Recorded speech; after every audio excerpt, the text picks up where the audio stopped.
So I think there's like two slogans you might hear a Jewish person say that kind of sums up the general idea of why Jesus couldn't be the Messiah.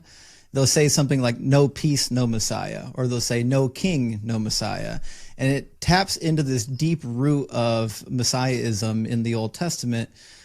I just want to point out he's using extra biblical comments to comment on the Bible.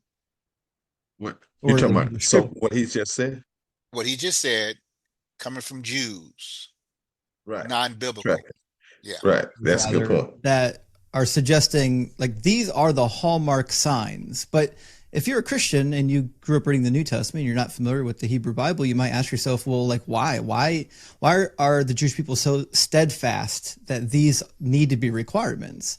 And I think the easiest thing to do is maybe just turn to some of the more obvious messianic scriptures, and I'll list a couple of them because we can't read all of them through the beginning to the end. But there's a couple that are really important that I think if people will just sit down and spend a little bit of time over the next couple of weeks and read a couple of these chapters, you'll have a better idea. Isaiah chapter 2 is a good start. Isaiah chapter 11 as well. I would also point the reader to Micah chapter 4 and 5. And Micah chapter 5 does come up in the New Testament. And then I would also suggest reading Ezekiel chapter 36 and 37, Jeremiah chapter 33, also Zechariah chapter 9. And then you can even see some kind of idea in the New Testament that this messianic hope for a king does really need to actually be a king, because it kind of gets mentioned in Luke chapter 1, and we'll touch a little bit on that later today. But also, if you want to ask yourself like, well, what's going to happen when the Messiah comes?